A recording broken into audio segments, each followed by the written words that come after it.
All right, welcome to the show. It is Monday, July 14th. I'm Adam Azer with Jamie Eisenberg. We have an awesome guest today. We have Jake Seeley of The Athletic. He is going to be participating in the FFT Open. I'll tell you more about that later. But right now, it is time for quarterback tiers. So Jamie's got his quarterback tiers published. Check them out on the website, cbssports.com/fantasyfootball. Actually, wait, is that it? Did I get that wrong? cbssports.com/fantasy. Just go there, and then you can find everything. Jamie, what's going on? You're on top of your game today, buddy. I am not. I am frazzled. I am all thrown off. Jake, thanks for being here. What's up? Of course. Hey, I'm not frazzled. You texted me last night on a Sunday, and I'm here first thing on a Monday. At least Jamie and I have things gotten together. There you go. As I just proved I'm not. Made me look a little bit better there. Honestly, Thomas Schaefer, our producer, is my rock, and he was out all last week, and I'm thrown off, but he's back today, so I should be getting back on track. Welcome back, Thomas Schaefer. Hope you had a good week off. I think Dave and Heath are out for most or all of this week, so we're going to bring in Heath is off today, and then he's back the rest of the week. You're just really, really struggling right now. So basically, you can't do your job without Thomas, is what you're telling me. No, but Heath's not on every show because he's got Heath does his Dynasty shows. Yes. Hi, Heath Cummings does Dynasty podcast. Maybe you remember that. I know, but he's not on all of our shows, is what I'm saying. Oh, yes. My God, what happened to you? No, he's not on Friday's show. He's not on Friday's show. You went to some fancy birthday party this weekend, and I think everything just went crazy. People are like, stuff or something. Drank too much last night. It was, man, I ate too much last night. I haven't recovered from that. But anyway, all right, Jake, tell us how we can find your material. Over at The Athletic, basically everything is mostly out at this point, including my projections, which you can play with. You can customize them and be like, hey, I listened to everything Jake said with you guys, and he's a dummy. So I'm going to go in there and mess with his projections, and you can see how the rankings will change for your league. Excellent. That's great. I have a trivia question for you guys. I think Jamie's going to know it, because I say this stat kind of somewhat frequently. Over the past 2 seasons, there have been 3 running backs who lead the NFL with 4 carries of 60 or more yards. Can you name them? Barkley being one. Barkley is one.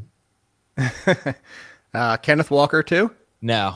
So again, we're looking for the 3 running backs who have 4 carries of 60 or more yards. Dobbins?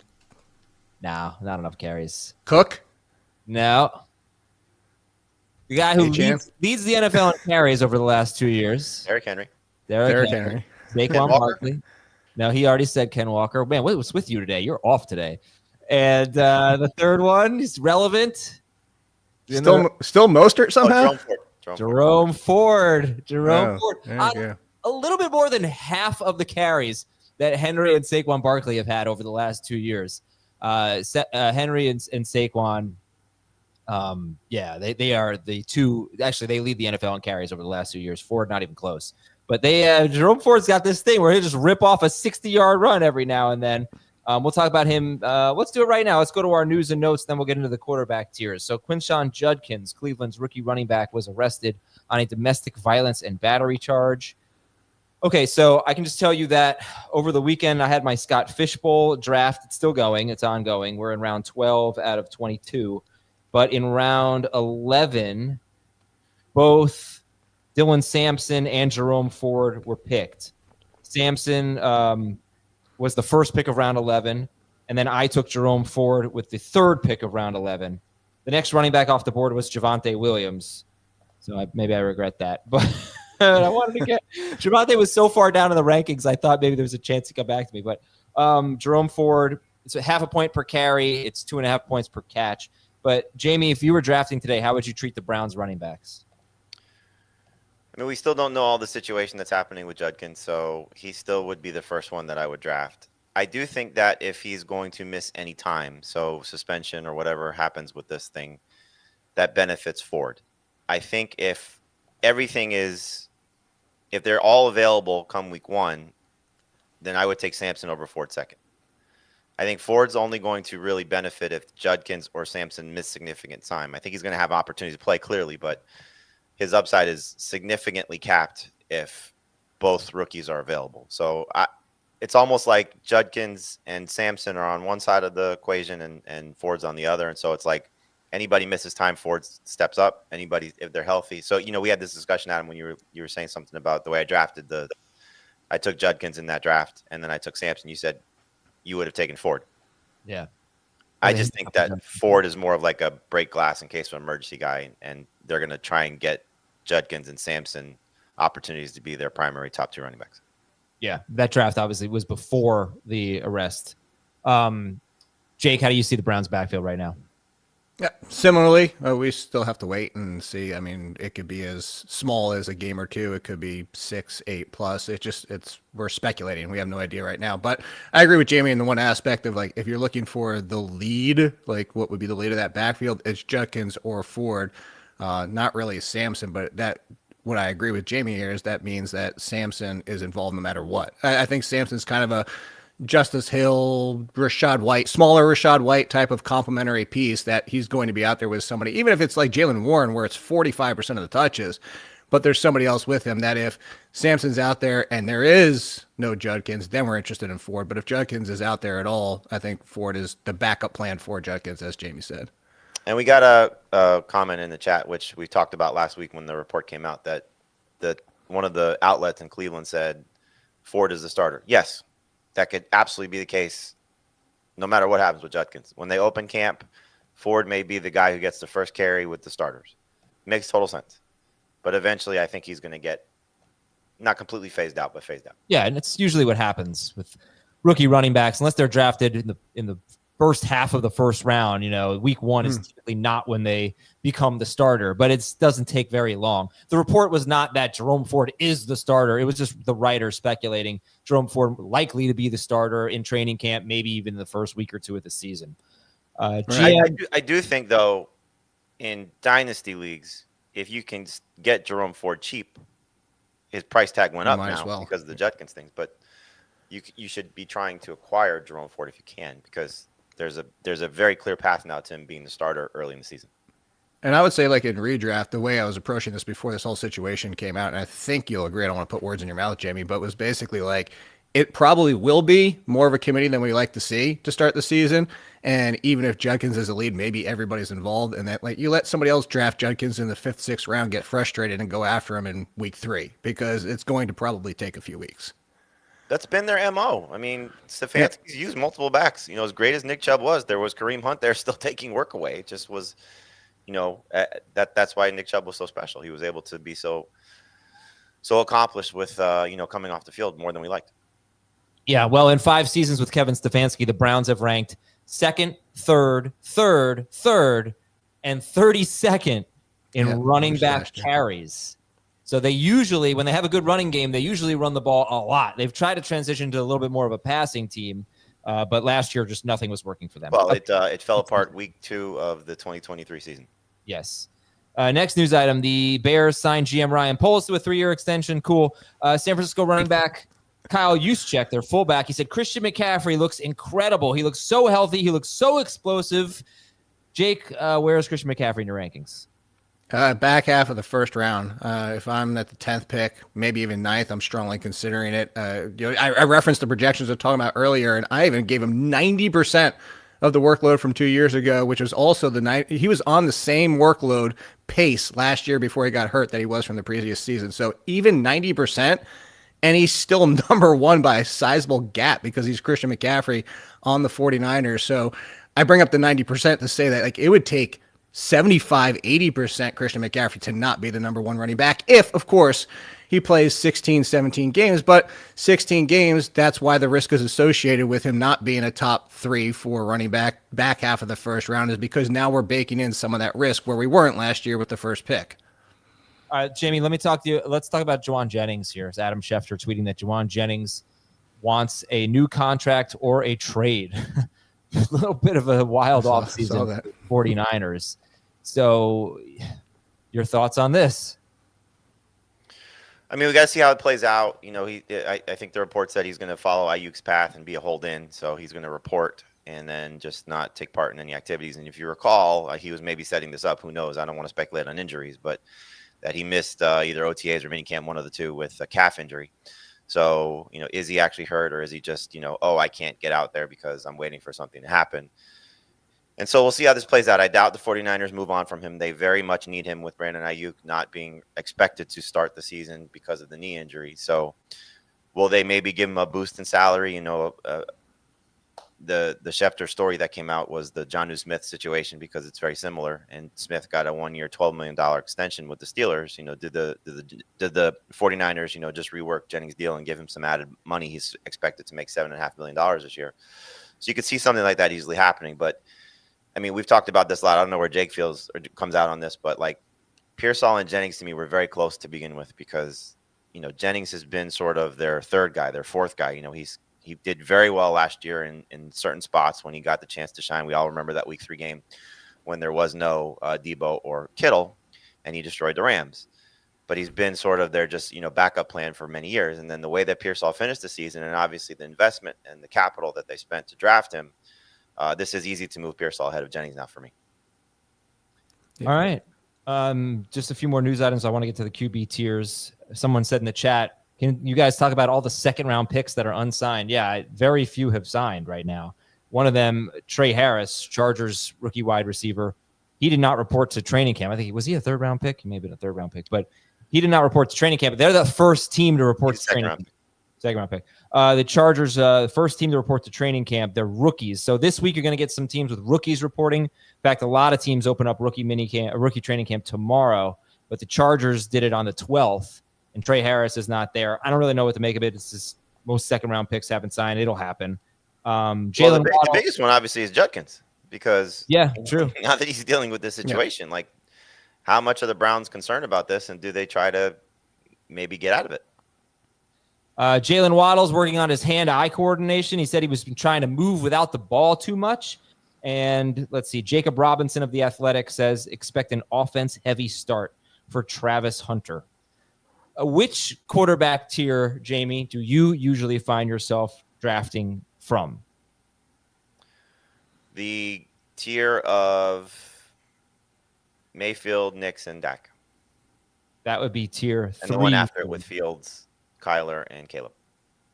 Tiers 3 and 4. Mayfield, Nix, Dak is tier 3. Fields, Caleb, Kyler in tier 4. Jake, how about you? Which tier do you usually find yourself drafting from at the quarterback position? So my tier 3 is much larger than Jamie's. So I'll kind of like, I think the better answer might help because our tiers are going to differ throughout. And I mean, a lot of people's tiers will differ. Is I either go first or last. Is if I would love to get a top 4 or 5 quarterback if it happens to fall in what I consider value. I know some people's values will differ, but if I don't get one of the top 4 or 5, then I'm waiting till the end game because I'm not going to take Baker, who's in the same tier as Drake May or Kyler Murray as me. Wow. I'm not going to. Yeah, so that's what I'm saying. I have a very large tier. I'm just going to wait till the end game, take a quarterback there because I'm not going to spend an 8th round pick when I consider the same value quarterback there in round 13. And just let's make it clear because we always need to that it's 6 points for passing touchdowns is what we go by as opposed to 4. So that could alter how obviously people are viewing things. Right. Right, because Jake, yours are 4 point? Yeah. Okay. There's small differences. Yeah, sure. I don't, we're going to do a quarterback preview in a few weeks, so I don't want to do the same show. Luckily for that show, we'll have either Dave or Heath or both. But unless they're on vacation in another country. Right, for the rest of the week or one more day or whatever it is. To me, I mean, I love quarterbacks so much this year. I don't even consider a strategy right now. It's just when it feels right. I kind of like what you said, Jake. If one of those top 5 quarterbacks is there and it just feels like this is the right time, I don't love the other options. Bam, I'll take them. If I have to wait until 2 of my 3 last picks or something to take a quarterback, I feel like I can get by with that. It's just a super deep position, and I will get into more of that in a moment. But more important matters at hand. We have now eclipsed the $2,000 mark. If you go to tinyurl.com/2025FFT, you can see the tracker. We're up to $2,261 that we've raised for St. Jude. The bulk of it will come when the FFT open spots are made available, and that will be a week from today, probably sometime in the evening, maybe in the 7 p.m. range or something. I don't have an exact time yet, but we'll keep you updated. But go to tinyurl.com/2025FFT. And you can see what there is to bid on or to purchase. So We did the mailbag on Friday. We've got 10 more available every week for a Friday mailbag. 2 of them have been purchased, but there are 8 mailbag questions available to purchase for Friday, and they are at $50 each. And now every week we're going to be doing a mock draft that you can be a part of. So if you want to be part of the mock draft on July 22nd at 7 p.m. Eastern, that is next Tuesday night. So that's $50 per spot. And every week we're going to have a featured spot for $150 where you get to be in the mock draft, and an expert is going to grade your draft and give you, when the draft's over, give you some extra value there for your purchase. But again, it all goes to St. Jude. So be part of next Tuesday's mock draft or be part of our mailbag and stay alert for the FFT Open, which, Jake, thank you so much for being a part of this year. You're going to have to fill out the Sealy division with 11 of your fanatics. Wow. But, not the all-in division? Can't even do whatever you want. The all-in division. I love that. But thanks we appreciate so much you helping us out with this. No, of course. I love helping every single year and finally not finishing last in the St. Jude League that we do. Because I refuse to take a kicker. It's so crazy, man. The stubbornness. I love it. Hey, hot take here, because you have Raphael on your shirt. And I was thinking about this the other day.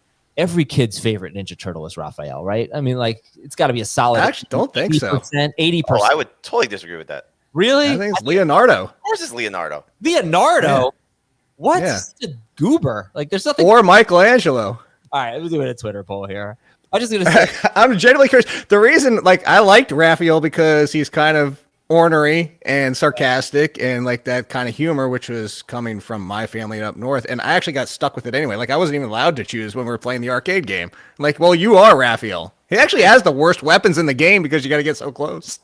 Oh, gosh, I'm going to do a bunch of spell check here. Michelangelo. I don't know. It's such a bad influence for kids. That's the one Ninja Turtle. He's such a liability. He gets them into trouble all the time. He really needs to be reined in. Do we need to go down this? I actually have a signed copy comic of Teenage Mutant Ninja Turtles, but he actually saves the day more often than not. But he starts all the problems. So the day wouldn't even have to be saved if it were for him to begin with. You're thinking of just a 90s cartoon. There's a lot more. We're not going to do it. Everybody's just about to tune me out. Here comes the nerd. You know what I have to say about Raphael? Sigh. Get it? All right. We'll be right back. Oh, my God. We'll be right back after this. Oh, vote for us on Podcast Awards. I'll tell you about that later. We'll be right back after this on Fantasy Football Today. When you need your sports news all the time, we've got breaking news to bring to you. CBS Sports HQ gives you a snapshot of all the sports that matter to you. When you need your sports in a snap, find it on CBS Sports HQ, streaming free anywhere you are.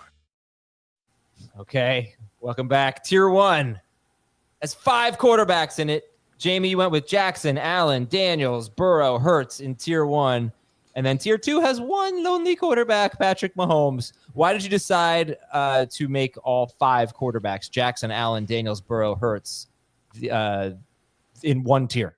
I thought about splitting them up, but there's really, when you look at a bunch of different rank lists, you can make a case that the order could go in a variety of different ways. And depending on when they'll start to come off the board, it wouldn't be a surprise if they're around apart. Burrow was the second quarterback last year in points per game and 6 points for passing touchdowns. Obviously, Jackson and Allen have been so tried and true.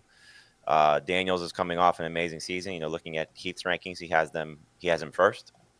And obviously, you know what you're getting from Hurts from a rushing perspective when he's got 613 rushing touchdowns almost every year of his career. So Hurts to me is closer to Mahomes just based on what we saw last year. But I think as we've sort of built our narrative on our show, at least, that Barkley's potentially going to have a step back from his production after all the work last year, that the passing game may be a little bit better in Philadelphia, and that should help Jalen Hurts.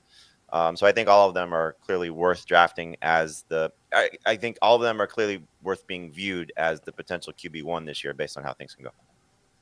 How do you see it? Do you see the 5-player tier also, Jake? I do in 6 point. If we were talking the 4, Burrow would be kind of in a tier by himself. That's how I have my rankings, just because it's more reliant on his pure arm, and not that he can't do it and run for 200 or 300 yards, but just the difference between those big 4. So I'm with Jamie on this one so far. We're starting off strong in the fact that we're lockstep in this.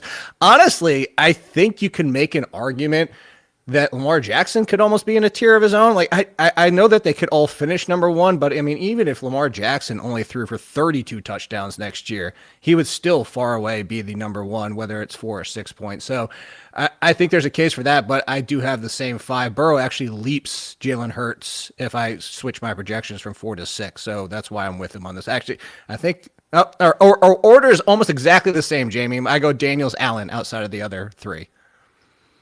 Do you have Jackson as QB1? No, by far. It doesn't matter which format. He's got a 30, 40-point gap in both formats for me. Wow. But Allen's been more consistent. I don't want consistency. But Allen's also been elite.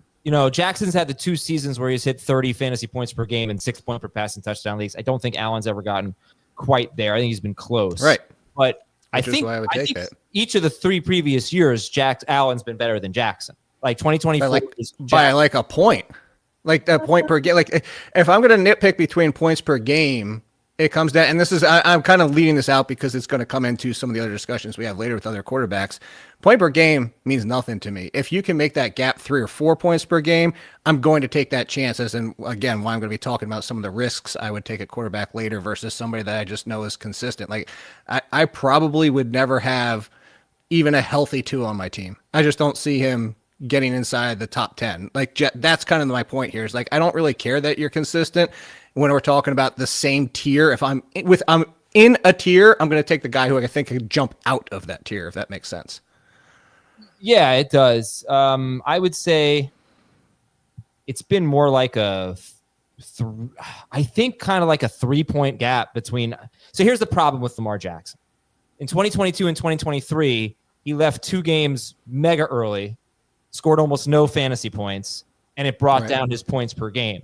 The same thing happened to Josh Allen this year, where he played 1 snap in week 18, and it dramatically brought down his points per game. So I'm looking at a website right now that has their points per game for every year of their career. It's kind of hard to compare them because you have to remove those games. But I do think it's been, I would say, about 3 points per game and 6 point per passing touchdown leagues, probably more like 2 in 4 point from 2021 to 2023, Allen over Jackson.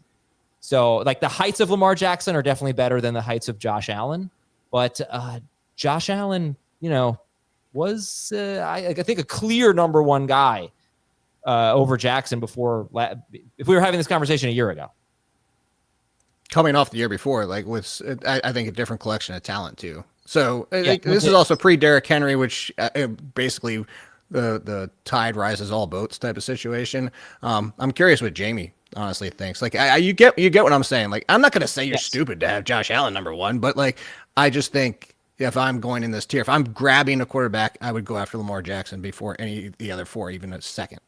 I think the thing that Jake and I probably, based on what he's saying, agree upon is like this is the easiest position to shoot for the highest ceiling.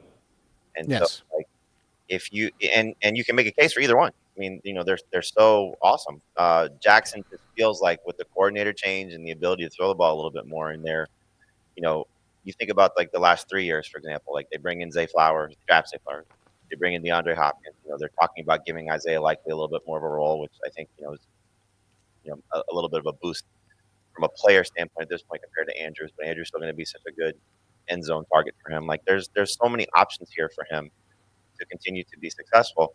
And if you're just looking at the 2, like okay, as Jake said, you're nitpicking. Well, Josh Allen's receiving core just continues to get stripped away. Like you're talking about Josh Allen and Elijah Moore as potential saviors. Like that doesn't make me excited about Josh Allen. What makes me excited about Josh Allen is, to your point, Adam, his consistency, because he's going to give you that rushing production. It doesn't matter who's around him; he's still been successful. So that's why they're 1 and 2. I know again you can make a case for Dane Daniels as Heath has, that maybe he takes a significant step forward in year 2, and that obviously is on the table, which is why I think he's in the top 5 and again the top 3 for at least the 2 of us. I'm sure for you as well, Adam. He's up there with Burrow also in 6 points for passing touchdown. So in this tier, like I want the guy who I think is going to be the best, and in my opinion, it's Lamar Jackson. So if you're going to reach for a quarterback, you should be taking Lamar. Hot take in every tier, I want the guy who I think is going to be the best. I didn't mean to say that you should settle for Josh Allen. I just want to make the point that even if you remove the injured games for Lamar Jackson in 2 of the previous 3 seasons, Josh Allen was better than him 3 straight years. So that was my point. But also a different scheme back then too. We're talking about the Roman offense. Todd Monken's been great for Lamar Jackson. He's averaged 8 and 8.8 yards per attempt in 2 seasons. I think Zay Flowers has been great for him. I'm not going to call anyone stupid for taking Jackson number 1. I just wanted to make that point. That's all. And someone says, I feel an Azer stat coming on. Oh yeah. So again, right? Like you just look at points per game from last year. In my opinion, doesn't work. You gotta remove the partial games. Jaden Daniels, 2 partial games. Week 7, he left with an injury. Week 18, he just left. Josh Allen, 1 snap, no stats in week 18. Jalen Hurts, week 15, he played like 15% of the snaps or something. You remove all those games, here's how it looks per game in 4-point per passing touchdown leagues among those 5 quarterbacks. Jackson 1, Allen 2, Daniels, Hurts, Burrow. That's 4-point. Jackson, Allen, Daniels, Hurts, Burrow. Remove those games in 6-point per passing touchdown leagues. Jackson 1, Burrow 2, Allen, Hurts, Daniels. Is it Allen, Daniels, Hurts, actually? Yeah. So Burrow is the biggest difference there. He was number 5 per game in 4-point, number 2 per game in 6-point. All right, tier 2, Jamie, is kind of funny, I think. It's just Patrick Mahomes. Talk about that. I mean, I use the phrase bridge player for a lot of positions, and I think he's sort of the bridge quarterback because you look at the guys after him, there's a lot of questions. Can Baker do it again? Is Dak healthy? Is Nick's going to be able to repeat? You start to go down the sliding scale with the running quarterbacks of, Drake May and Justin Fields and some of these guys. Can they ascend to a tier above or, a certain level of production? For me, like Mahomes, it's more hope at this point than there is like, okay, he's going to do this. And the hope is that you finally have this receiving core that we liked last year. And in some cases, a lot of people loved last year. And now you get to see it because you hope that Rice is healthy. You hope that Marquise Brown stays healthy. And obviously Xavier Worthy builds on what he did last year with Travis Kelce back. And so he's motivated again. I saw something, somebody wrote recently, will they sleepwalk through the regular season again? That could obviously be the case. I mean, that's the fear is like we're going to flip the switch in November or December and start to, look like ourselves again. I don't know how much that works anymore, and clearly it was successful to get them to the Super Bowl, but their offense was just such I don't want to say disaster. It was frustrating to watch. It's boring. And do they want to continue to put themselves in a situation where they have to bail themselves out every 4th quarter? Clearly, it leads to a lot of drama and helps their TV ratings, which we love. But it also, is got to be frustrating. And you see it. You hear it in Mahomes when he talks. You hear it in Andy Reid when he talks. Like they were not the same team that we saw at the beginning of this marriage of Mahomes and Reid. And I think they're trying to get back to. I think they tried to last year, it just didn't work because of the injuries. And so it's for me more of a hope that. And as I wrote in the story, like Mahomes can easily get back into the tier 1 conversation. ESPN just released their poll of executives ranking quarterbacks, and he's still number 1. There's no denying what his talent level is. But it's fantasy wise, he's been a disaster the last 2 years. So it's again more of a hope than a guarantee. And I think just from a value perspective, like the tier 1 guys, I think depending on how you draft quarterbacks, they're all in the top 4 or 5 rounds. The tier 2 and beyond, like I don't want to touch them till round 6 or later. And so if you get Mahomes at a value, like I'll buy in. I'm not reaching for him this year, and I think you're making a mistake if you do. First of all, you called him a disaster the last 2 years, and I want to thank you for that. Because if Heath were here, he'd be like, well, he wasn't really. No, he stunk. He's been barely inside the top 12 on a per-game basis each of the last 2 years. In 2023, he was a top 15 pick in drafts. 2024, he was a top 30 pick in drafts. Good for you for having the courage to say it, Jamie. He's been a bust 2 straight years. Now, if he's QB 11 per game and you draft him in the 6th round, he just does what he did last year, the last 2 years. It's not so bad. It's probably going to be a little disappointed with it, but it's not so bad. How do you feel about Mahomes, Jake? Yeah, I agree, especially with the last statement that Jamie said, is that I'm not taking him early like that. And I think that's why this is where we would differ. I have him in the next tier.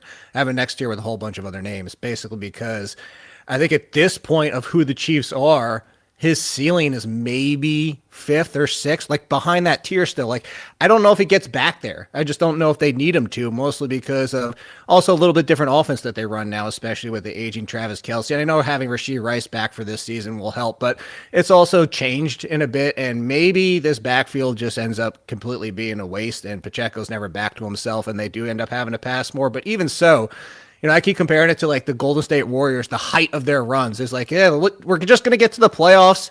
We don't even need Steph Curry every single game. Like, we're just going to get there, and then we know when to turn it on and click and go. Maybe last year not coming all the way through with that changes things for them, and they get a little bit more oomph in the season. I don't know, but I think the one thing that Jamie kept saying there is hope, and I agree with him. There's hope that he gets back. He was actually behind Jared Goff by almost 2 points per game last year. He was behind Bo Nix. He was in line with Brock Purdy. And I'm not saying he can't get back past them again, but I don't think he gets back past them enough to jump out of a tier with. I agree with Jamie. There's a lot of risk with Baker Mayfield, but Baker Mayfield was like 5 points per game better than last year. Like, to have them just flip is, I could see it happening, but I have them in the same tier. So who's your second tier, Jake? My second tier was the Joe Burrow. Unless we're doing this, he jumps into the tier 1. So for 6 point per, I would say 6 point per touchdown, he is tier 1. So we would be talking tier 2. Okay. My tier 2, you're gonna have to like pause for a second here because it's a big list. It's Baker Fields, Bo Nix, Mahomes, Caleb Williams, Kyler Murray, Dak Prescott, Drake May, and Brock Purdy. Makes sense. I mean, I get exactly where you're coming from. And Jamie's makes sense too, because Mahomes could still be a 5,000-yard passer or something like that, and he's still Mahomes. Like, I'm not coming from Jamie for this question, but what's the difference between hoping Mahomes gets back there or Dak Prescott staying healthy now with George Pickens as his number 2, as somebody who has been top 5, mostly on his arm, especially in 6 point per game, and that's why, like I said, that's why I would keep him in that tier. Oh, I like I said, I agree. It's not Mahomes is significantly better than Dak. And kind of to Adam's question, like, which tier am I drafting in? You get Dak so late still. I don't think there's been the market correction yet, maybe because we're waiting to see how healthy he is in camp, even though the report says he's fine, that he'll sort of be in that same range as where Baker and Bo Nix are going. No, you're right. There's not a big difference. And again, you're looking at a graphic, explain it obviously a little bit different in the story. Like, and as I said before, like, Mahomes is closer to those guys in tier 3 for me, or tier 4 in some cases, than he is to the guys in tier 1 right now. It's strictly based on hope. Like Adam said, he could still be a 5,000-yard passer. Like I explained, the receiving corps could significantly boost his value up.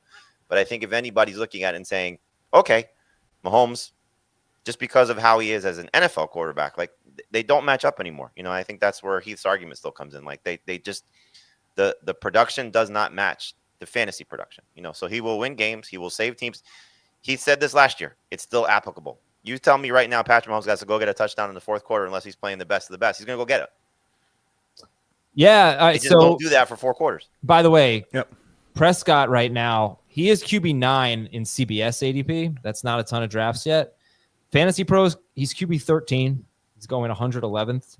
Football Guys, he's QB 15th. And he's going after pick 100 in almost every league. That's where I think his ADP will be. Yeah, so if you guys really like Dak Prescott that much, he looks like an early steal.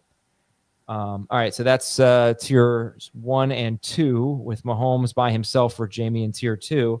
Tier 3 brings us to Baker Mayfield, Bo Nix, and Dak Prescott. And Jamie, this is the first thing you answered when I said which tier are usually in. You said this one. You said 3 and 4, but we'll split them up. So 3 is Mayfield, Nix, and Prescott. 4 is Fields, Caleb Williams, and Kyler Murray. Mayfield, Nix, Prescott. What separates them from the guys behind them? The guys behind them is more, not to keep using the word hope, but like, you're hoping Justin Fields can do what he's done, really, essentially, every time he's been a starter.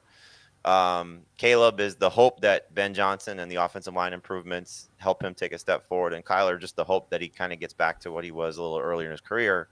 I do like the fact that he's going to run more. I think the case for Baker and Nix and Prescott is, in the case of the 2 veterans, it's hard to argue that Baker takes a significant step back. There's going to be regression. Obviously, he's coming off a career season. You lose Liam Cohen. Now you don't have Tristan Wirfs for 4 games, at least 4 games.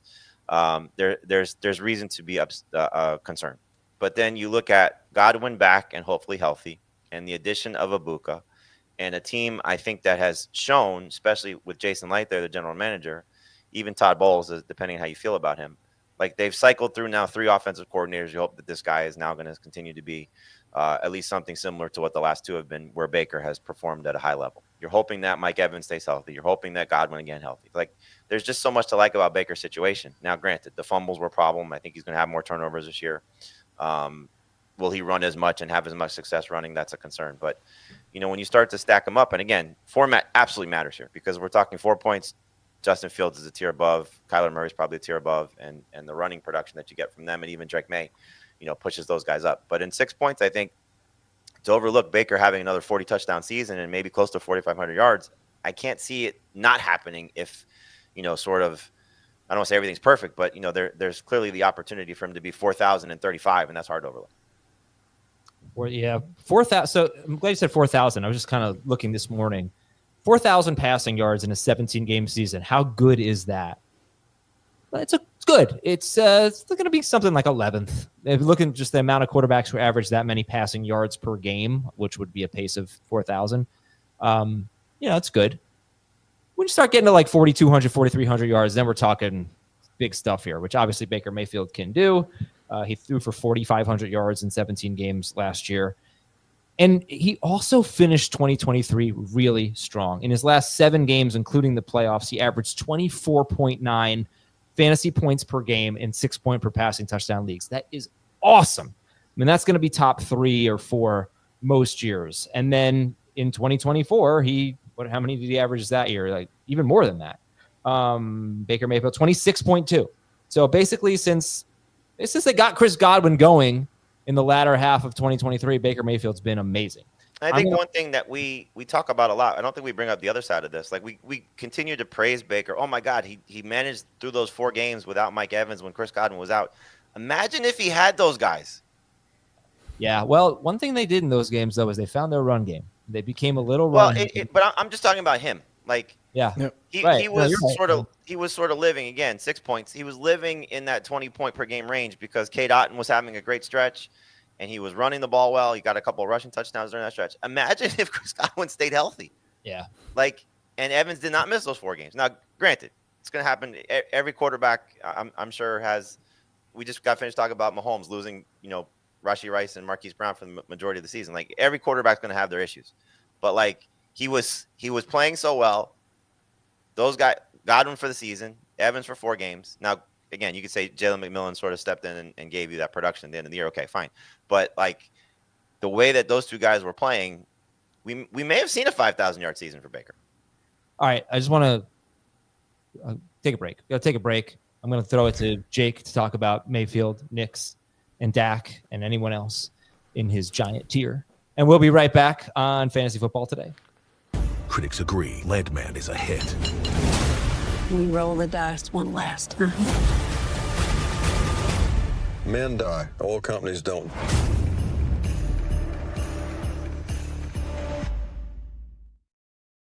Welcome back. I have a lot to say about Baker Mayfield, but I'm not going to do it here because I'd take up the whole show. So I want to hear what Jake has to say about Baker Mayfield, who was the number 3 quarterback per game last year in 6-point per passing touchdown leagues and number 4 in 4-point. Yeah, I still have him starting this tier for me. I think that the Liam Cohen thing is warranted, but maybe it's not as big as people are making it out to be.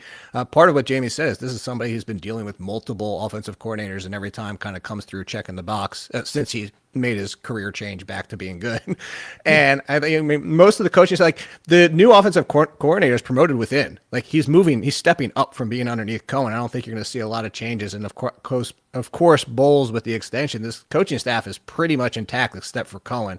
And as Jamie, I was about to say, is like, Evans is back. Godwin expected to be healthy for week 1. There's a lot of talk about that. Even if not, the Ibuka, McMillan from last year, they just have weapons to make up for everything. Like if you lose one, there's going to be one that steps up, especially in this offense. And to go to what you said, to throw out a number, I think that kind of gets overlooked. Is I'm more looking for the touchdowns, and that's one of the things the Buccaneers do is they will continue to pass in the red zone and with inside the 10 in the green zone, if you want to call it that. But the yards, to make a point per game point, just 1 point per game difference, to throw 400 extra yards, because that's 25 yards over 17 games. 25 yards is 1 point. It's a big bump to do that every single week over the course of the season. So I'm saying, like, I'd rather see the touchdown equity, and that's why I would still start with Baker Mayfield, but that's also why I had the conversation about Dak earlier, and that's why I like him in this group. I would still have Justin Fields a little bit higher than Jamie, just because I think going to the Jets, I don't have to worry about him losing the job outside of injury. And if he's playing the game the entire year, 1,000 rushing yard upside. So I don't need Justin Fields to throw those touchdowns I just talked about, because it'll be so offset by the rushing upside. We saw it before when he was on that 1,000-yard pace, having a miserable passing season. Like, look at those numbers. They are gross. They're worse than Daniel Jones did when he ran for 707. And yet he still finished as QB 6 or 7, even in 6 point per passing touchdown, because he just ran so much. Yeah. Every time Justin Fields is a starter, he's a top 12 guy. Actually, and I threw this out on another show. You know, the 2 games that he threw last year in fantasy points, he had over 20 points per game, Justin Fields. In that games combined, he threw for 1 touchdown.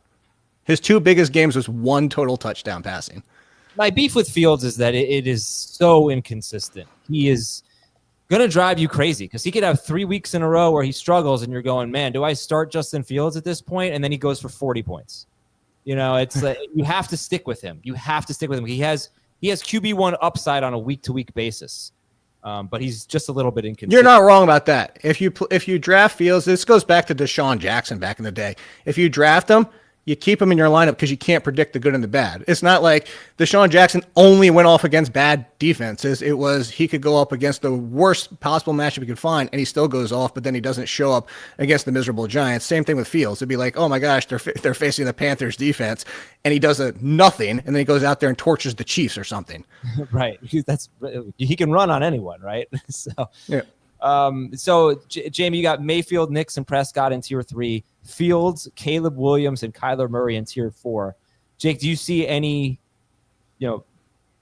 qualms, I guess, with the separation there? It's obviously not a big separation, but your thoughts? No, because if you roll back the tape and listen to my tier, the only 2 names missing aren't here. Like they're 13 and 14, I should have said. Like the last 2 names I mentioned are the only 2 names missing from Jamie's tiers here, so I have no problem with this, because this would be my 6. I have those same 6. Everybody's pretty much sold on Bo Nix. Before we move on, are you guys sold on Bo Nix? Sold? No, I don't think there's that much more risk than Justin Fields, honestly. Like, we've seen quarterbacks go into year 2 and regress. I just have more faith. It's not even Bo Nix. I have more faith in Sean Payton's building this team, and it is now pretty much, I want to say 100%, but it's pretty damn close to being, it is a Sean Payton team. And no, he is not Drew Brees, but you even saw it with the drafting of Pat Bryant, who I wasn't a huge fan of, but going to this team afterwards is like, oh, he just got his new Michael Thomas, Marquise Colston. And no, Patrick Bryant is not the level of those players. I'm just saying the makeup of what Patrick Bryant does is like, he's going out there and he's building all these pieces, and it's basically a different version of his Saints. Like, they're RJ Harvey with Alvin Kamara, and none of the players seem to be of, like, you don't have Alvin Kamara, you don't have Marquise Colston, Michael Thomas, you don't have Jimmy Graham, but you have like the tier 2 versions, to talk tiers. You have the tier 2 versions of all of them, and he's just building this team to be what Sean Payton does well. Okay. And you know what? Those guys, they weren't drafted. No one thought that they were going to be stars, basically. Maybe Michael Thomas. But Kamara, no. I mean, Marquise Colston was a 7th-round pick. Jimmy Graham. No, Michael Thomas wasn't even thought of that highly. Not to the level that he was. He was a 2nd-round pick, but right, he wasn't thought of as a star. Jimmy Graham was a converted power forward. Played 1 year, I think, of tight end, maybe 2. So Sean Payton gets the most out of his players. Eyebrows were raised when he drafted Bo Nix, and he did well with it. He made it really simple for Bo Nix. Bo Nix was pretty awful in the intermediate areas of the field, but didn't do a lot of it. Threw a ton of screens. He threw some deep balls, and it works. So are you sold, Jamie, on Bo Nix? I mean, I to a certain extent, Jake said exactly what I was going to say. It's the belief in Sean Payton, and, finding a guy that he knows is going to get the ball to the places that Sean Payton asked him to get the ball to. And so I think, to your point, Adam, about the middle of the field, well, that's what they went out and got Evan Ingram. They got somebody that can make those type of plays and make easy throws for Bo Nix in that area of the field. The biggest thing is, and you bring this up a lot, is how much will he run? And will he be a 400-yard rusher? Will he be a 500-plus yard rusher? Will he be a 200-yard rusher? And I think that's the biggest question, because he stopped running as the year went on. He was running a little bit more earlier in the season. I think his profile suggests around 400 yards. If he can get you a couple of rushing touchdowns, you're going to be thrilled with that. The biggest thing is will he keep the true running quarterbacks sort of at bay a little bit behind him if you're drafting him? So if you believe in Fields, if you believe in Kyler, if you believe in, again, Drake May, you're probably going to pass on Bo Nix, because he is going to still be expensive, comparatively to, let's say, Dak Prescott or even Justin Fields. I think people sort of, in some cases have him as QB6, ahead of Mahomes and ahead of Baker. So there's a lot of, risk still with Nix, but to exactly what Jake said, this is a strong offensive line. This is a run game that's going to get better and support him, which could take away some production. Just keep that in mind. But I do think that Sean Payton's blueprint is now all over this offense. And the only real concern, to be honest, and this is a guy I'm drafting a lot of, is Cortland Sutton's contract going to become a problem? Is he going to show up and say, I want to get paid? Because that's something that's been mentioned. He says he wants to stay with the Broncos and retire Broncos. So seems like everything right now is fine. But as Juwan Jennings just showed us today, these stories will still be a problem. Terry McLaurin could still be a problem, for example. So just keep an eye on that situation, because that'll make me concerned a little bit about Bo Nix. As much as Bryant could be a fit and Ingram could be a fit, like, they need Sutton there to at least help the high-end production of Nix, based on what we've seen from him in 2 years with in 2 years of Sean Payton, 18 total touchdowns. So I'm hoping there's no issue with Sutton, and then Nix is firmly planted in tier 3 for me. Okay. Tier 4 real quick is Fields. We've talked about Caleb Williams and Kyler Murray. And I did see a comment that was like, really, Caleb Williams? So Jamie, you want to talk about why you have Caleb Williams and Kyler Murray in tier 4? Again, this is a position you shoot for upside, and I'll say the word again, hope. It's a hope that Caleb Williams, as the former number 1 overall pick in the 2024 draft, can take advantage of an offensive line is upgraded with 3, I think, significant players, mostly Ben Johnson, 2 new weapons added in Loveland and Burden, and showing some of the upside plays that we saw last year, which unfortunately just came in some small spurts. But again, if he hits, that's the reason why you're drafting him to be a borderline top 10 quarterback. Is he going to be a top 5 guy? I think that's a lot to ask. But I'm hoping Ben Johnson's system will be great for Caleb Williams. I'm hoping the protection, which was non-existent for Williams last year, will keep him from being sacked 60 times. I'm hoping that these playmakers will make plays for him because of what Ben Johnson will allow them to do. So, if you're looking for safety, there's Jared Goff and Brock Purdy, and they're solid. Obviously, Goff's coming off a strong season, and Purdy, showed with a healthy Christian McCaffrey and healthy guys around him, like, he can be a 23-point per game guy. There's Tua. There's, other upside guys, Drake May, Trevor Lawrence, with his changes. There's a lot of different ways you can go in this spot, but I'm going to take a chance on Caleb Williams, and I'm probably going to back him up rather quickly. You can do a Dak-Caleb pairing and be fine. It's easy to do, draft those 2 guys. So if you're going to go the complete route that I think Jake alluded to earlier, if you're not going to, take one of the top 5 guys, like, take swings on 2 guys later, 2 guys with upside. Caleb, for me, will be one of them if I have the opportunity to do so. All right, let's go to tiers 5 and 6 and take a look at Jared Goff and Brock Purdy are in tiers 5 and 6. So I think it's pretty obvious. You look at tier 4 of Fields, Caleb, and Kyler Murray. And then you look at tier 5, it's Goff and Purdy for Jamie. And you see a lot less mobility, a lot less rushing. Although Brock Purdy, to give him some credit, did do quite a bit of running last year. Let's see, where was he at? He was over 300 yards, if I recall. He had 323 rushing yards in only 15 games, on pace for 366 rushing yards and 6 touchdowns. He looked pretty damn spry out there. It was surprising. So if you can get back to 350-plus rushing yards, you might have to be reconsidering Purdy's upside. Goff had a huge finish to the season, ended up having a really good year. So that's tier 5, Goff and Purdy. Jake, any comments on where you have Goff and Purdy? I think I only heard Purdy's name in that big tier of yours. You did. Yeah. So mostly. I can see the argument for Goff in 6-point passing touchdown. I mean, that's going to be a little bit of a difference. He starts the next tier for me in 4 points, so I don't have a big problem with that. Purdy, as Jamie kind of alluded to there too, just came off, you could argue, his worst season and was still just outside of being QB1. So assuming that he has some kind of a collection at wide receiver that's better than last year and a healthy Christian McCaffrey, you should only see stock up. The name that he hasn't mentioned yet was Drake May, but he's in the next tier. I mean, Jared Goff threw for 4,629 yards and 37 touchdowns, and he was QB 8 per game. So it's just it's hard when you do nothing on the ground, you know. And Morton's come in and said like he's going to do a lot of what they've done already, but it doesn't sound like a massive change. He says you'll see some small things, which probably means they're bigger than what the average fan will see. Like, I'm not talking down. I'm just saying when you say small things, there's probably more changes than like the average person will see.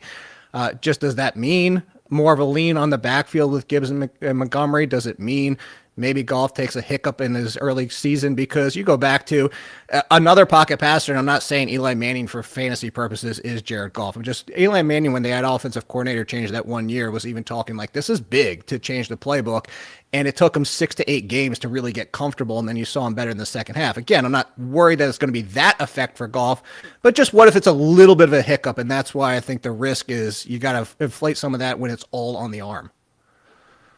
Jamie, tier 6 is Trevor Lawrence, Drake May, and JJ McCarthy. Someone had a comment, how can you have Justin Jefferson and Jordan Addison and TJ Hawkinson so high at their positions? And he was still looking for JJ McCarthy. And here he is, JJ McCarthy in tier 6. But Lawrence, Drake May, and McCarthy in tier 6 after Goff and Purdy in tier 5. So Lawrence, May, McCarthy. Now you heard Jake talk about May. We'll talk about that in a second here. But Jamie, for you, why is Caleb Williams 2 tiers ahead of Trevor Lawrence, Drake May, and JJ McCarthy? Again, the hope that all these changes work out well for him. I have no problem putting Lawrence and May in the same tier and McCarthy in the same tier. Like, I think you see the way I'm doing this. It's like sort of like jostling between upside and stability. And that's kind of the way I would tell people to draft, is almost like if you get the opportunity to take one of these swing for the fences quarterbacks, it makes sense to pair them with someone who's a little bit safer.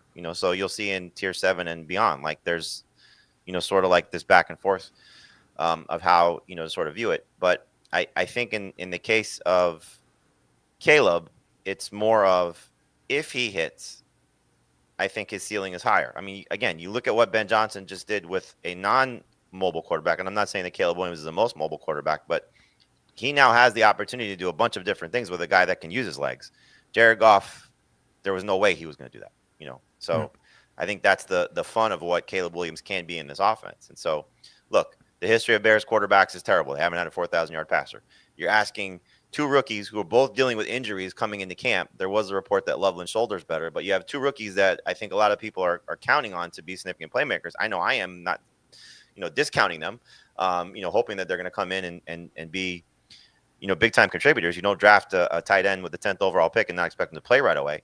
But DJ Moore's been up and down in his career, as we know. Rome Odunze had a disappointing rookie season. There's a lot of ifs with Caleb Williams. So if you don't like him significantly, if you don't like him, pass on him easily for, Lawrence or May. And May, strong, rookie season at times. Lawrence, again, hope, that Liam. Here, I'll give you one, Jamie, to the credit back to Caleb Williams, because I didn't get to talk too much about him. But when they made the offensive court, they got rid of Waldron. He was top 15 the rest of the season. And that's not like, oh my gosh, he was 15th, but there was already an improvement last year once they made the change and got rid of what was the terrible offense not helping them at all. Yep. Yeah, he had the most rushing yards without a rushing touchdown for a quarterback in I don't even know how long. It was something crazy. Caleb Williams, 489 rushing yards and no touchdowns. So he's not a goal line guy. He's not like that, but still that was just really encouraging that he ran for 489 yards. So give him 3 or 4 touchdowns and we're talking here, and it's something productive. All right. So are you telling me that Trevor Lawrence, Drake May, and JJ McCarthy have more upside as your tier 6 guys? Do they have more upside than the sort of safe Jared Goff and Brock Purdy in tier 5?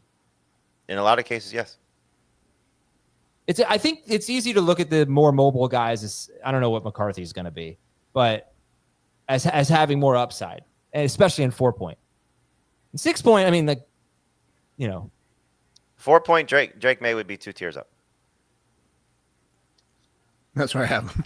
Really interesting, though, because I still think that even if you felt that way, you should draft someone else, because like Brock Purdy and Jared Goff are going to be on 2 of the best offenses in football if those offenses stay healthy. Purdy is probably going to lead the NFL in yards per attempt or be top 3. It's just, you could. Where do you, and I'm thinking this through as we're discussing it. Where do you think Purdy gets drafted if Jennings is a holdout and Ayuk is on the pup list. Yeah, it's a problem. I think he's going to be QB 15 or something like that. I was going to say 16. The thing with Drake May, like it got overlooked last year by a lot of people is because he didn't start the season. We're talking about somebody that has 800 rushing yard upside, and maybe he doesn't get there, but on the ground, he's still going to run. It's going to call his own. He's Josh Allen in the rushing department, which possibly, like you go back to, I bring up the 707 touchdowns for Daniel Jones years ago, threw 15 touchdowns in 16 games, and guess what? He was a top 10 quarterback. Like when you have that kind of rushing upside, if it was only Drake May only having 400 yards, the 49 you just brought up with Caleb Williams, and he still ran for 4 on the ground, but that being the point, it was basically like half of what his ceiling is.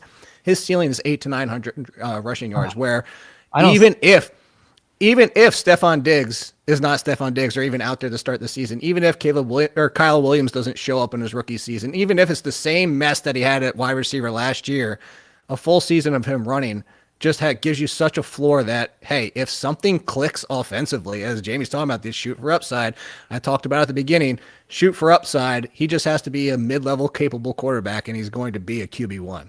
I don't My see Azer stat for Drake May is if you take his 10 healthy games, he was on pace for 630 rushing yards. I have 9 healthy starts for him. I removed 3 starts, 4 games overall, but that was with me removing week 17 when he played 81% of the snaps. So you may have kept that one in, but it was still 625. 81%. That's probably a full game. Remember, there was the Chargers game where he left with the concussion. He left with the head injury, and then he came back in. So the thing is, like, 19% of the snaps of a game for a quarterback could be major, major production. But either way, 625 yards, 630 yards, whatever. Highest yards per carry for a running back, for a quarterback, since 2011. And that is why I don't see that same rushing upside for Drake May, because he was on pace for, let's just call it 630 rushing yards. Maybe he rushes a lot more, but 81 carries. Well, no. That was his pace. I think I want to clarify what, like, the upside being, like, there's 2 different things. I want to clarify upside for one thing is, do I project him as such? No. I said ceiling because ceiling would be 800 and change. Like, do I necessarily think he gets there projection wise? That's best case scenario. No, I would keep last year was the best case scenario because he averaged 7.8 yards per carry, which again, highest since 2011. The guys who did it in 2011 were Michael Vick and Christian Ponder. I would say Ponder did not. The way that I kind of view it is, I'm thinking around 500 yards rushing. I do think that this offense, in every facet, has gotten better. Play caller significantly better. Run game better with Henderson's addition. Receiving core obviously better with Diggs and Kyle Williams. So there's upgrades across the board. The offensive line I think should be better because it was pretty disastrous last year. So, when you look at it, a lot of his runs were because everything was terrible. And we don't hate that in fantasy. Yeah. I don't think the Patriots want to see that, especially the game you referenced, Adam, where he took the concussion.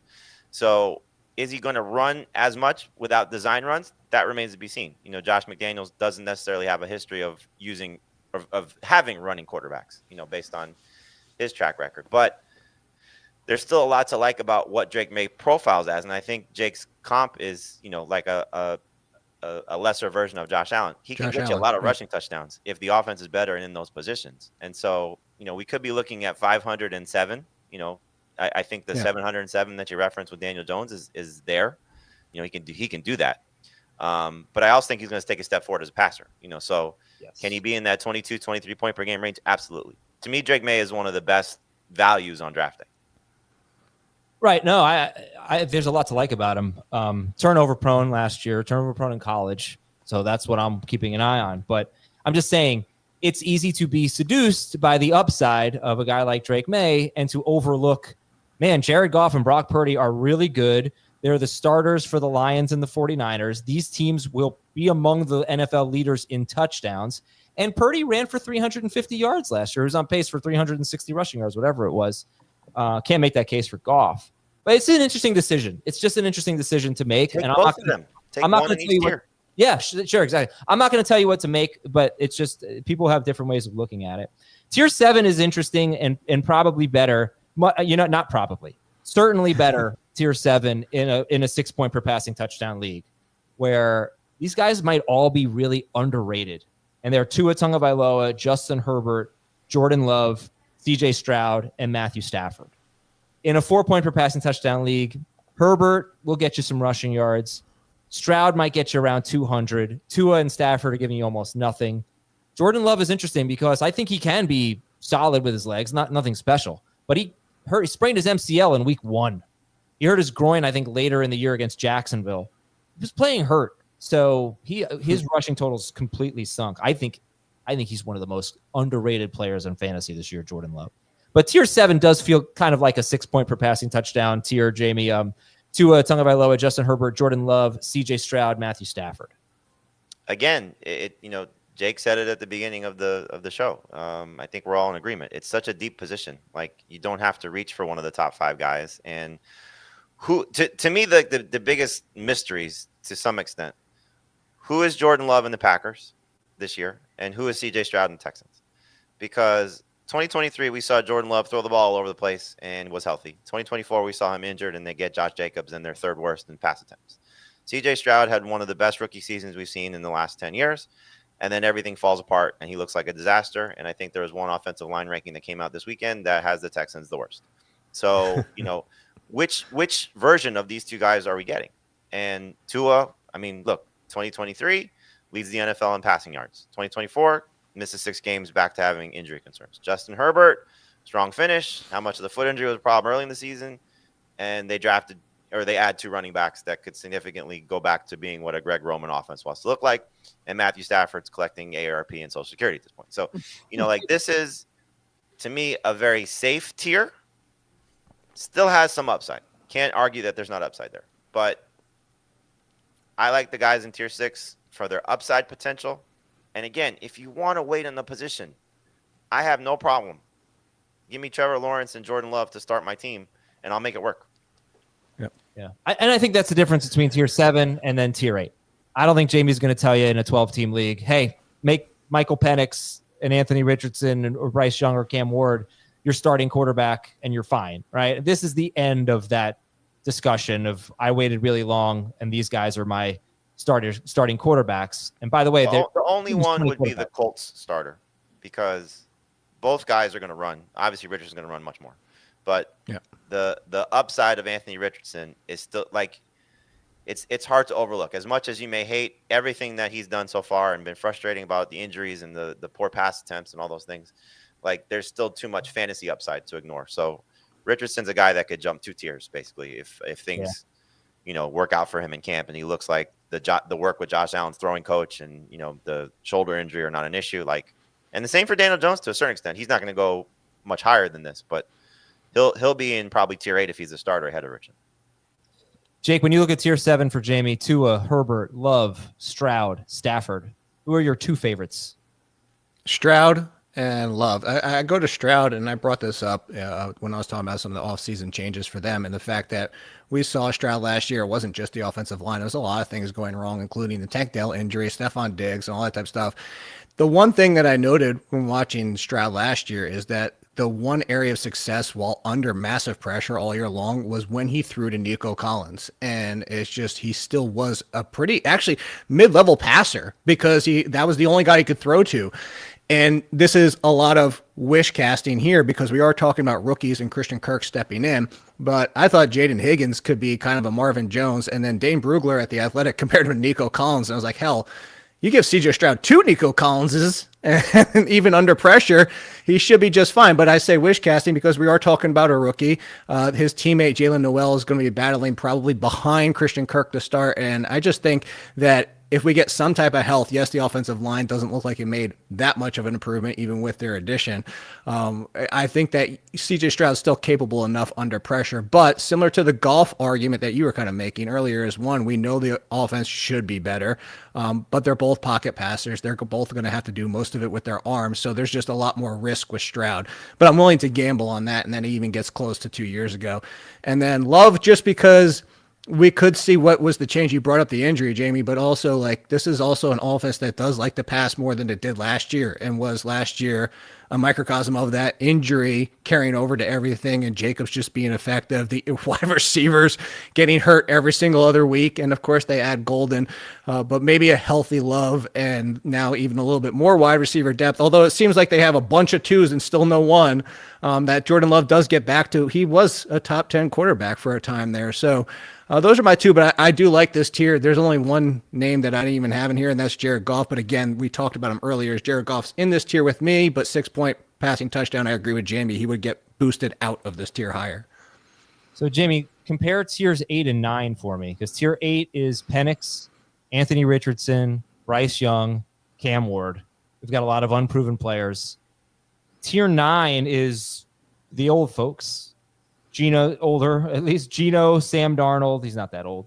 Aaron Rodgers, Russell Wilson, Joe Flacco, and Daniel Jones. Again, Geno Smith, Sam Darnold, Aaron Rodgers, Russell Wilson, Joe Flacco, and Daniel Jones.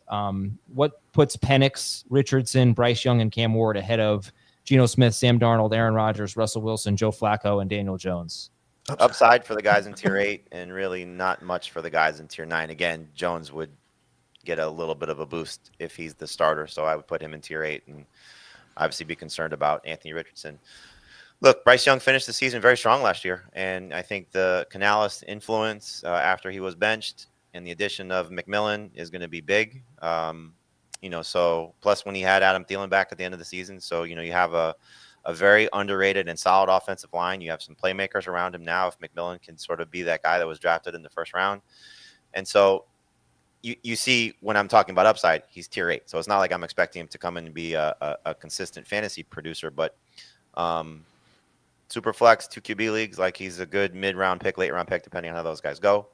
Penix, the team averaged over 30 points per game in the 3 starts that he made last year. He has 2 solid, if not elite weapons. In not elite, but he has 2 solid weapons, one elite in Drake London and one, solid guy in Darnell Mooney, and I think a creative play caller. Plus a defense that's going to struggle, so I think he's going to have to throw the ball a lot. I like his talent. Cam Ward is completely based on hope. Rookie quarterbacks, especially number 1 overall picks, the last 2 years have been disappointments, but I still think there's a chance for him to be an 18-plus point per game guy, and 6 points for passing touchdowns. So he's, back end of this tier. And then again, for Anthony Richardson, if he hits, clearly this is a guy that we were drafting as a top 10 quarterback last year. It was a mistake. He struggled. He took himself out of games. It was a disaster all the way across the board, but still too hard to overlook his rushing upside. So Geno Smith and Sam Darnold, I think they're going to hold on to the jobs the entire – or Rodgers as well, hold on to the job the entire season. Darnold, if he does struggle, do we see Jalen Milroe? Maybe, but I just don't think there's a lot of upside here. I think we're talking ceilings of like 20 points per game. I think the Raiders are going to run the ball a lot. I think the Seahawks want to run the ball a lot. Obviously, Rodgers is 41. Russell Wilson could lose his job. Flacco could lose his job. So there's not a lot of high expectations for the elderly crew. All right. And tier 10 is a bunch of guys who we're hoping become starters at some point. Tyler Shook. They're hoping. They're just backups. I think that you can, more super flex or 2 QB leagues. Like if you're taking guys that are not starting right now, this is kind of where I put this group plus the Saints quarterbacks. Yeah. Saints quarterbacks, Jackson Dart, Shadur Sanders, Kirk Cousins, Jalen Milroe, Sam Howell. I was thinking if you draft them, you're hoping they become starters because they don't have jobs as of now. Jake, before we go, how many wins for our New York Giants this year? It hasn't been an hour in years, dude. Don't put that evil on me, Ricky Body. You're not Giants. It's been years. I don't know how many times I've had to reference this. When they drafted Daniel Jones, I said I'll give them 1 year to prove me wrong, and I was out on year 2. That is harsh. You can go back and check the tape. Your fandom? You just dropped your fandom because of Daniel Jones? Dropped them. I don't care about him anymore. Our organization makes so many dumb decisions. I got out just like it did with the Chicago Bulls 12 years ago. If you're happy with being middle of the pack every single year, I don't want you as a sports team. Middle Sorry. of the pack. Boy, I know. They would be happy to be middle of the pack, my exact point. So how many wins? I actually think there will be an improvement this year. I don't care. You're not a fan. I don't care anymore. He did. Okay. I want to go back and check the tape. I think he just said our franchise, though. Our franchise. No, I was saying it's not our franchise. I said don't put that evil on me. No. After that part, though, I think when you said You said our franchise has made so many bad decisions. Oh, see, just when he thought he was I think got in there. as I wear the Houston Texans shirt only because it has Raphael on it. Okay, you get Raphael. Oh, let's check the Twitter poll, by the way. Who's your favorite Ninja Turtle? Oh, Raphael he's in third. Michelangelo pulling away at almost 40% of the vote, and then the other three are basically tied. All right, I'm sorry. Give me a Giants win total. 6.5. They're going to screw themselves out of like any type of help again next year and not even make the playoffs. That's just what they do. They just get used to it, Adam. You're going to be here for a long time. I am used to it. All right, Jake Seeley, thank you so much. We appreciate it. Jamie Eisenberg, great stuff. We'll see you on CBS Sports Network at 1 p.m. Eastern. Go to podcastawards.com and vote for Fantasy Football Today in the sports podcast category. Talk to you tomorrow on FFT.